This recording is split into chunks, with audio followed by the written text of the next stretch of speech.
welcome to DNET, the Disability Network. I'm Bill McQueen. And I'm Ming Wong.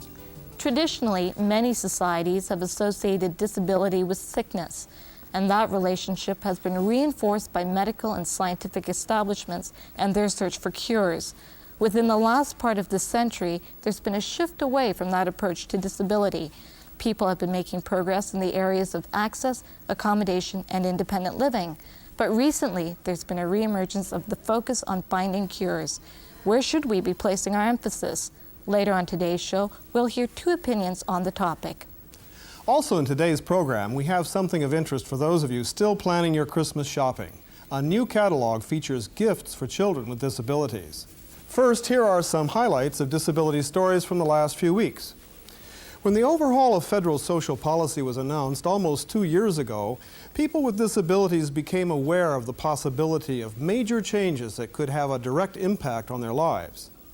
Since then, organizations representing people with disabilities have been re-examining and redirecting their approaches. There have been many changes at federal, provincial, and municipal levels of government. Many of those changes have been driven by budget constraints. Now, there's an increasing concern that these cuts may lead to an erosion of national standards in areas such as transportation, social services, and health. Now, many people with disabilities are looking anxiously at last week's Ontario government mini-budget. It says the government will cut programs by $6 billion, and according to Harris, everyone must share the pain. We will convert 3 existing programs into a single block fund. Just before the release of this economic statement, people with disabilities met with representatives of the 3 provincial parties. They expressed concerns that cuts, combined with new methods of distributing social money from the federal government to the provinces, called block funding, may jeopardize national standards. The process of establishing common national standards has been building momentum during this decade and the last. How are we going to maintain standards across the country if each of the provinces have control over the dollars that go to them? How are you going to report to your own province and to the nation about how you've used that money, and how are you going to maintain standards for income assistance, voc rehab? In Ontario, a form of block funding will be used to transfer funds to municipalities and other programs. This could mean the growth of a patchwork of services, or even the elimination of some services in poorer districts of the province. Ontario Finance Minister Ernie Eves says that when the Ontario government meets with municipalities, safeguards for standards and services will need to be taken into account. We've gone some measure in that respect, if you'll note, with respect to transit in the province of Ontario. We have set aside the money that went to transit for disabled people. That is going to remain at its current level. That will not be reduced, and we're making that quite clear to our transfer partners in those areas. They do have the ability to determine their own priorities, but of course we will be determining exactly how the fair and equitable adjustment in conjunction with them is determined. It's going to provide the 2 opposition parties expressed a need to play a role in protecting programs and maintaining standards. I believe that not only in the area of the disabled, but in a whole host of services that people need, that people in communities have worked very hard for a long time to establish standards that reflect our values, and I believe they're under serious attack here today. The position of the disabled, from my experience, depends very much on the strength of the public sector, and one should have no illusions about this.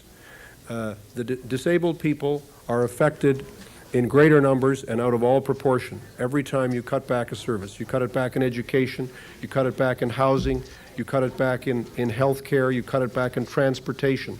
All these general services which are provided by the public to the public, when you cut these, disabled people are the most vulnerable. There's also a call for governments to start considering social audits, not just financial audits. Such an audit might lead to ways of balancing human costs against financial costs during these times of major political and social change. Just before the formal announcement of budget cuts in Ontario, people protested at the legislature, including parents of children with disabilities. Agreements between these families and local children's aid societies had provided specialized 24-hour-a-day assistance to children with severe disabilities. These organizations are no longer renewing such agreements because of government cuts. Jake Edelson is one of several hundred children whose funding is now in jeopardy. His mother was at the protest. As CBC's reporter Robin Smythe reports, Finance Minister Ernie Eves prepared for the announcement of the impending cuts by emphasizing future prospects. I think will brighten the economic outlook in the future in the province of Ontario. Opponents are arguing the government must exempt the vulnerable from its deficit-slashing agenda. Why would you not fashion your savings and your cuts in such a way as to ensure that the most severely disabled among us are not affected by them? Stop the clock, please. Have it removed, please. Take rest. The mother of a severely disabled child was removed from the legislature. She's protesting Tory cuts already made to children's aid societies. And he has the right to have that quality care during the time that he's going to die. And all of the people that came with us today have kids who have special needs. And all of us need there to be good, solid, caring, publicly run services. Osteoporosis is one of the leading causes of disability among women, according to a recently released survey. The national poll was conducted by Angus Reid. It found that among people over 50, 1 in 4 women and 1 in 8 men have the condition. Osteoporosis affects about 1.4 million Canadians in total. It thins and weakens the bones and can lead to serious fractures. Although new treatments are being developed, people are encouraged to take preventive measures and have their bone density tested. It's Canada's national passion, like you've never seen it before. Speed, great breakaways, powerful body checks, super saves, agility, and no skates. Chris Nelson takes a look at one of the fastest growing winter sports for athletes with disabilities. The Edmonton Sledge Dogs are like any good hockey team. Coming around hard. They're quick, aggressive, Underneath you. and really low to the ground. It's fast-paced, it's hard-hitting, it's very exciting to watch, and it's a lot of fun. It's sledge hockey. Players sail across the ice on sleds, moving themselves with sticks that have blades on one end and picks on the other. As opposed to stand-up hockey, you're totally using your upper body for the sport and your hips. You're actually swinging your hips quite a bit. Before sledge hockey, Pat Griffin never thought of playing the game. I lost my leg when I was 2 years old, so it never really, it wasn't a lifetime ambition. That's all changed. Pat is now one of Canada's best sledge hockey players. He even has a spot on the national squad. What I like about it is the physical contact, because you don't get that in a lot of other sports. The biggest attraction is it's Canada's national winter sport, and the disabled have never had the opportunity to play it. Now with the design of the sticks and the sleds, they're able to get out there. Campbell is scouting the Sledge Dogs today. He's looking for new talent to take to the World Sledge Hockey Championships in Sweden. The skills are coming along great, and I'm looking forward to seeing some of the boys on the team. Sledge hockey numbers are small, but they're getting bigger. The future's bright for this game, especially if it's got hot prospects like Pat. I'll just continue to play at the highest level I can, and if I can continue to make Team Canada, that'll be super. The sign at a new diabetes health center in Thunder Bay is in 2 languages, Cree and English. The center has developed programs designed to meet the needs of Aboriginal people, as well as the general public. It offers treatment options that give clients more control over their diabetes and, in turn, over their lives. The center is not as intimidating to clients as a hospital can be. The staff, half of whom are Aboriginal, also operate an outreach program. It provides information to 5 reserves near Thunder Bay. Diabetes is developing at a rapid rate among First Nations peoples. 15 to 20% of them have the condition, compared to 6% of non-Aboriginal peoples. Prior to 1940, diabetes was virtually non-existent among the Aboriginal population. That's this week's roundup of disability stories. When we come back, cure or care, a question that's resurfacing in the media.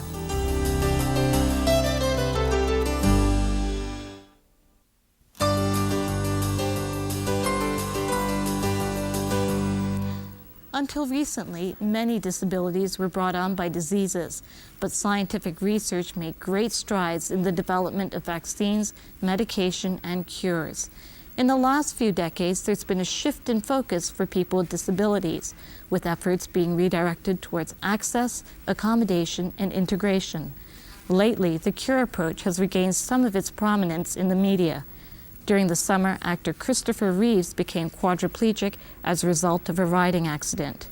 A few weeks ago, he indicated his commitment to walk again. And the following public service announcement, produced for the Spinal Cord Society, is getting a great deal of airtime. In 1978, Jocelyn Lovell won yet another gold medal for his country. Later, while training, Jocelyn was hit by a truck, leaving him paralyzed from the chest down. Spinal Cord Society is now doing genetic engineering research to find a cure for spinal cord injury. With your support, a cure will soon be possible. Spinal Cord Society. Cure, not care. We invited Jocelyn Lovell to appear on today's program. He declined our invitation. He stated there was nothing to debate. So joining me now is Barry Monroe, who's with another organization. He's Vice President of the Canadian Spinal Research Organization. I'm also joined by Vic Willey, the Executive Director of the Centre for Independent Living in Toronto. Vic, you've seen the ad by the Spinal Cord Society. What do you think of the slogan, Cure Not Care? Cure Not Care kind of puts things in a black and white mode, and there may be more to it than that. The implication being that your choice is either to be cured or to be in a life of care where you're helpless, but it really doesn't address the other aspects of a disabled person's life, such as the opportunities to be independent and productive in that in society. Barry, what do you think of the slogan? I think it tells a story of sort of the history of what's happened along the lines of spinal cord injuries and research. 15 years ago, you weren't allowed even in a hospital to discuss a cure or research. It just wasn't in the vocabulary of anybody or any neurosurgeons, really, amongst a few. That's about it. But so at that time, the movement was, maybe somewhat militant, was to find a cure, and they had to say not care. I don't agree with that statement now, but I think it represented a certain way of thinking 15 years ago. So in your opinion, how important is it to find a cure for spinal cord injury? If there's a drug that's out there that can help someone restore some function, and that can lead to more independence, means there's less dependence on attendant care, less dependence on for driving and different mobility devices. That in itself is a beginning. Is this the answer to the problem, Vic? I would like to see some curing done into the attitudes of society towards people with disabilities, towards removal of structural barriers and systemic types of discrimination that keep us back. That the problems of disability really are the lack of proper transportation, lack of employment, these sorts of things. So I think these problems need to be addressed, get proper services for individuals, and it lessens the impact of disability almost to zero. Barry, how realistic is it to find a cure for spinal cord injury? In the last 15 years with spinal cord injuries, they've just begun. And in that small time, we're already talking about different applications in human clinical trials, which we think will help and improve the lifestyle of some people suffering from spinal cord injuries. My concern is that often for people, this thing can become the holy grail of their life, that they see themselves trapped in what essentially is an unacceptable situation, and they evolve into this individual as a sort of fundamental rejection of their own situation. I don't like to get into a situation or to see people get into a situation where they're falling into the trap of agreeing with the sort of common notion of disability as a personal tragedy. You can't be happy, you can't be productive. That's simply not true. And I think it's very dangerous to make cure the only thing in your life. Barry, what about public perceptions, like, for example, public service announcements that like the one that you've seen with the Spinal Cord Society? What kind of effect do you think that has on able-bodied people who may not know a lot about people with disabilities? I understand what that message is. I agree and don't agree with part of the message. I think what Vic said is absolutely right. You can't let that part of it take over. There has to be a dual approach. How do able-bodied people see that? I don't know, I mean, don't forget, able-bodied people want Christopher Reeve to walk again. Able-bodied people, when Rick Hansen went through, Toronto, dropped a dollar in the bucket thinking research, that's what they think about. It's unacceptable, and people will give you money or people will urge you to become undisabled. And really, the bottom line is when you ask the question, what really is wrong with being disabled? Is it something to be ashamed of? No. Did we do it ourselves? No. What really is wrong? The problems of disability somehow are heaped on the individual, and somehow we're expected to overcome them. And yet we can't, because many of the problems exist out there in negative attitudes, negative stereotypes, which are reinforced every day. I think you have to remember too, with a spinal cord injury, there is the notion of what I once had, I want back again. I mean, some people led a very, say, athletic life, and it's not too long ago, and they've lost a lot of those things very suddenly. It wasn't a gradual thing, it was all of a sudden one day they woke up and they had nothing from their waist down or arms down. And so from that degree, there's a problem with acceptance and dealing with it. And again, that's why I advocate the dual approach. You shouldn't just give up on cure research, but you have to get on with day-to-day life, and it might happen tomorrow, next month, maybe not in your lifetime. The message getting out to the public has to be also tempered with the fact that, yes, we are productive people. We can be happy. We can live normal lives if you just let us and give us the access and the attitudes that we need to do that. Well, I'd like to thank you both for joining us today. Thank you. We'd like to know what you think. How should we be balancing our emphasis on cure, care, access, integration, and independent living? Write to us. We'll give you our address at the end of the program. When we return, Soup's On, renovations and innovation in the kitchen.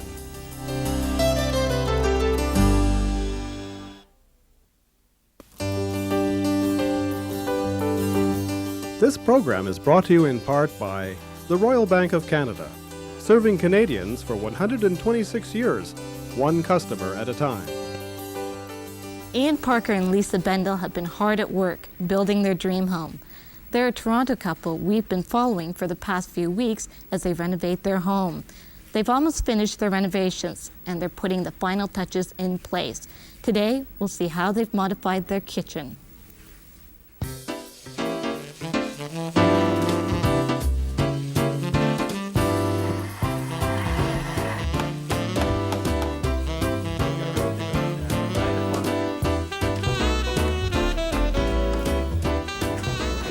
Careful with height here. Once Ian and Lisa finished renovating their front walkway and bathroom, their next job involved remodeling the kitchen. With the help of their contractor, Ian Anderson, they made sure both their needs were met. Is this height the same as those shallow upper ones? When we first bought the house, quite a few things were reversed. But the main stumbling block for me, for my accessibility, was the height of the counters at 36 inches, and even worse is everything that's below them, all the cupboards. So I couldn't get in underneath anywhere. So I couldn't get under the sink to use the sink. I couldn't get under a stove to use a stove.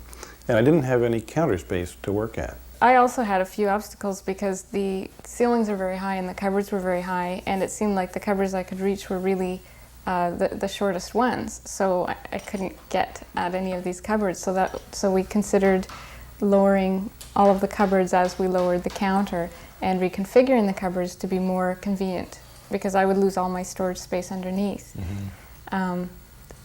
The idea was to have it all clear and open where it was low, so that Ian's knees could go under everything, and not to have a single place where he had to get out and back in, so he could start at one end of the kitchen and have his knees clear sailing all the way around. So we had some creative tension. Solving creative tension called for some creative ideas.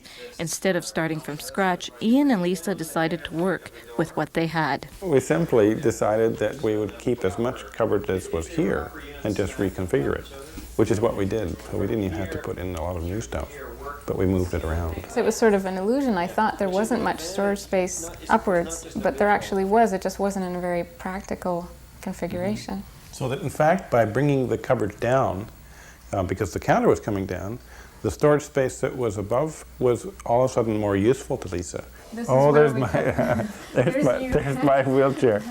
But before they could begin constructing their dream kitchen, Ian and Lisa had to decide what they wanted to do.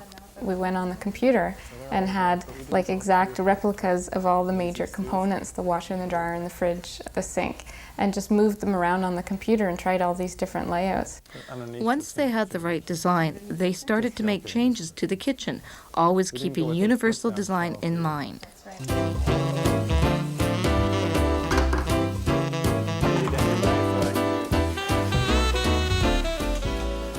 They added their own customized touches, including a waste bin they designed. The great thing about this is when you're not using it, he could wheel right under it and not even notice it was there. And when we do want to use it, it just pulls right out like a drawer. And it's great for me because I don't have to bend over and I could be cutting something on the counter and swoosh right into the garbage can. I really always wanted to have a stove top on my counter because when I first moved into my other apartment, there wasn't any accessibility in the kitchen.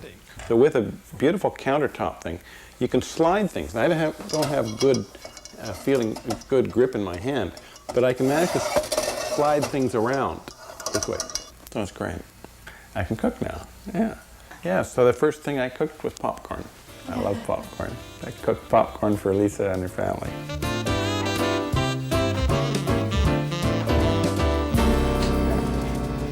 In a few weeks, we'll drop by Ian and Lisa's home again. In the final episode of this series, they'll share some tips on financial planning for people who are in the market to buy and renovate a house. When we come back, Christmas shopping, picking the right gifts for the children on your list.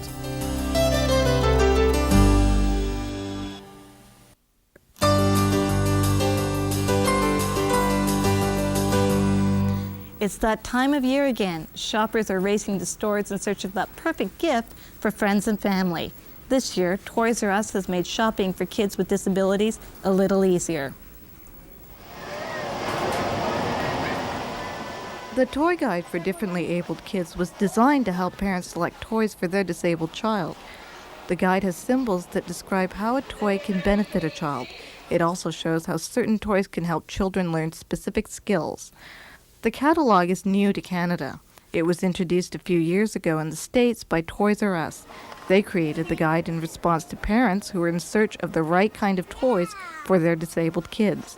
The Toy Guide for Differently Abled Kids is available in all 56 Toys R Us across Canada. And that's our show for this week. Remember, we'd like to hear from you. Send us your recommendations for Christmas gifts or home renovations. We appreciate your comments, story ideas, and suggestions. I'm Ming Wong. And I'm Bill McQueen. See you again next week. You can write to us at Disability Network, CBC, Box 500, Station A, Toronto, M5W1E6. This program is brought to you in part by the Royal Bank of Canada, serving Canadians for 126 years, one customer at a time.